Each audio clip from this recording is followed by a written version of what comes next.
Pour beaucoup, Diana est une fille chanceuse à qui tout sourit. J'ai souvent très lu que beaucoup de gens pensent que je suis une enfant hamburger de Dieu, c'est-à-dire j'ai tout sur un plateau d'argent, on m'a tout remis dans une cuillère parce que je viens tout sourire bêtement. Voilà, non, mais c'est pas du tout le cas. Diana n'a pas toujours eu une enfance en or comme certains pensent lorsqu'ils la regardent sur ses vidéos. En effet, elle est l'aînée d'une famille de plusieurs enfants. Ils sont 7 à sa mère et 4 à son père. Je suis l'aînée d'une fratrie de pratiquement, du côté de ma mère, 7. Pour vous dire, je suis l'aînée de 7 enfants. Et ensuite, du côté de mon père, j'ai 4. Donc voilà. J'ai fait face à beaucoup de choses un peu difficiles. Tu es face à beaucoup de choses assez dures, très dures. Et toi, t'encaisses, tu parles pas. Tu ne pleures pas. Parce que la vérité, c'est que je n'ai pas toujours été aussi douce que maintenant, aussi souriante. Avant, j'étais fermée. Je vous dis même pas, j'étais trop fermée. Avant de commencer son aventure sur les réseaux sociaux, sa vie n'a pas toujours été un fleuve tranquille. Mais une fois qu'elle a eu la grâce de percer grâce à son art, elle s'est dit ça y est, il faut que je rentabilise. De là est sorti un amour pour l'art.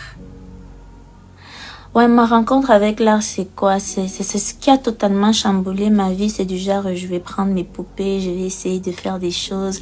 Je vais prendre moi, mes habits, faire des trucs, vous voyez un peu. Et c'était vraiment le seul moment où je me sentais libre de créer parce que j'ai toujours aimé créer. Ou encore quand j'imitais les gens. Quand peut-être je vois mon oncle qui fait un truc, j'essaie de l'imiter, on rigole. J'étais comme ça. J'étais bien aller à l'école, mais il fallait que je trouve ce truc-là qui me rend épanouie en tant que jeune femme adulte et par la plus grande des chances. Je ne saurais expliquer.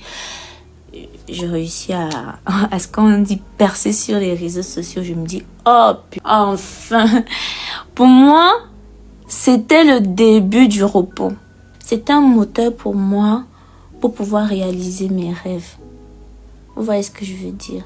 Elle était par ailleurs aussi consciente qu'il y a beaucoup de jeunes talentueux, peut-être plus talentueux même qu'elle. Du coup, elle travaillait beaucoup trop, plus que la normale, pour nourrir la satisfaction de ses abonnés. Elle a dû fournir tellement d'efforts qu'elle a lâché pendant des moments. Elle a attrapé une anorexie. Elle explique. C'est que j'avais la chance, parce que des jeunes talentueux, il y en a des millions sur cette terre. Mais moi, j'ai eu la chance que mon étoile soit allumée. Et c'est un truc que je dis toujours soit à mes abonnés, ceux qui me suivent, ils connaissent ce discours que je tiens. C'est que moi, j'estime que cette étoile-là, je dois la mériter. Et pour la mériter, je dois pas me morfondre, frère. Je dois bosser dur. Et au début du fait que je travaillais énormément, je faisais 3 vidéos par jour, vu que je savais que c'est des clips de l'époque que les gens aimaient, c'est le contenu qui me prenait énormément de temps. Je travaillais dur, et je ne dis pas que c'est genre, je me lamente pas, parce que justement, c'est ce qu'il faut faire. Parce que, frère, il y a 10 000 ou 1 million de jeunes comme toi qui veulent ta place, donc c'est ce qu'il faut faire, il faut travailler. Et je travaille tellement que mon corps lâche. Et quand je dis que mon corps lâche, c'est vous l'épisode que vous connaissez, c'est l'épisode de l'anorexie. Je me dis, ça y est, j'arrivais plus à manger. Ça dit, je mange. Moi qui me la nourriture comme quoi là, je mange. Mon corps dit nada.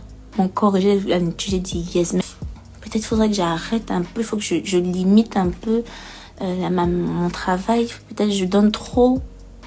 Je donne plus que ce que je suis capable de donner.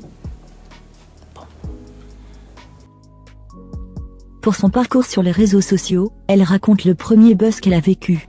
On lui collait une image, des étiquettes, qui ne la correspondaient pas. Par ailleurs, il y a eu un événement qui l'a beaucoup marqué.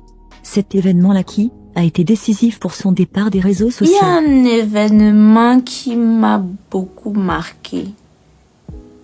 Et cet événement-là, normalement, c'est à ce moment-là que je devais quitter les réseaux sociaux, et c'est pas maintenant. Et cet événement m'a marqué parce que ma vie a failli y passer. Et c'était là...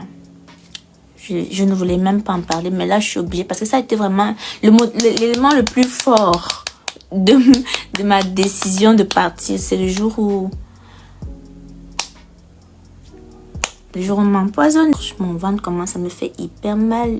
Heureusement, j'étais bien entourée ce jour-là. J'ai failli y passer. Je me suis dit, non, c'est pas possible. Parce que quelqu'un ne m'aime pas. Que je vais crever.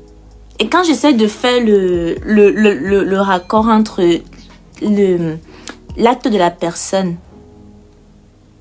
je me dis, ça peut être que à cause des likes, des abonnés, de tout ça. Sa jalousie, quoi. Et moi, ça m'a dégoûtée.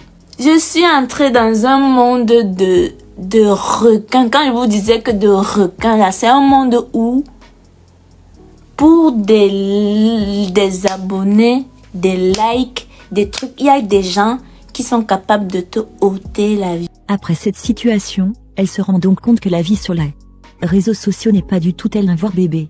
Tout au contraire. Des gens t'en veulent tout simplement parce que tu réussis, là où ils ont échoué. De ce fait, elle a décidé de se protéger et évite de marcher avec n'importe qui. Ce qui a poussé les gens à se dire qu'elle est hautaine et bien plus. Il y a beaucoup de personnes qui pensent que je suis un but de ma personne ou hautaine. Je me protège. C'est pas parce qu'aujourd'hui je suis sur le devant de la scène que je vais marcher avec tout le monde et que je vais me parler avec tout le monde pour vous montrer que je suis humble. Je me protège. J'ai ce truc, oui. On n'aime pas me voir évoluer parce que on est d'accord qu'on le veuille ou pas.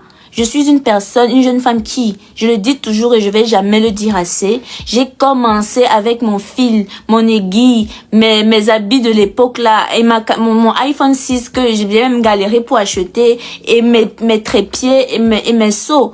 Je ne suis pas allée toquer sur la porte de quelqu'un que, oh s'il te plaît, aide-moi. C'est maintenant par mon travail parce que, certes, je remercie vraiment tous que mes abonnés font pour moi, mais c'est à partir de mon travail que j'ai pu aussi attirer l'attention des gens. Mais pourquoi m'en vouloir? Parce que j'essaye avec mes moyens et avec ce que je peux de m'en sortir dans ma vie en fait. Mais et ça, je vous dis, vous voyez pas parce que vous êtes que à travers l'écran, vous ne le voyez pas, mais moi je le vis. Ah, si seulement vous saviez ce que les stars vivent. Selon elle, on ne devrait plus associer les femmes qui réussissent d'elles-mêmes à celles qui font du porti-porta.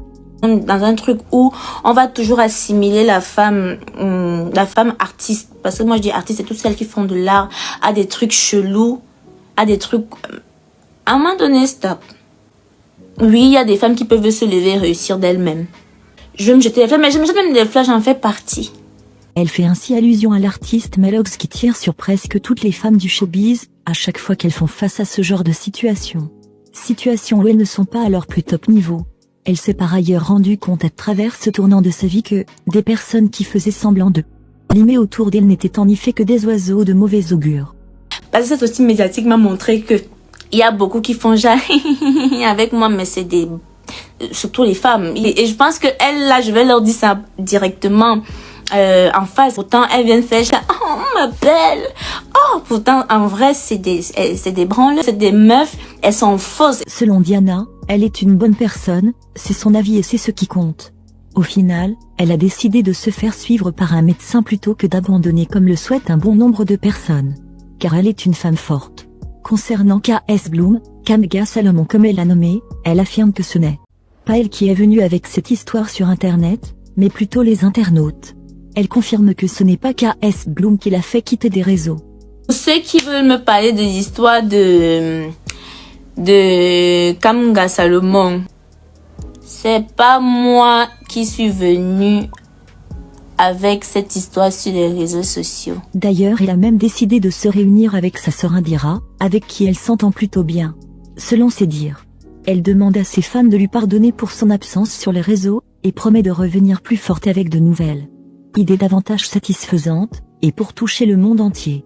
Nous souhaitons un bon rétablissement à la belle Diana et nous la voulons plus forte que jamais. Amen.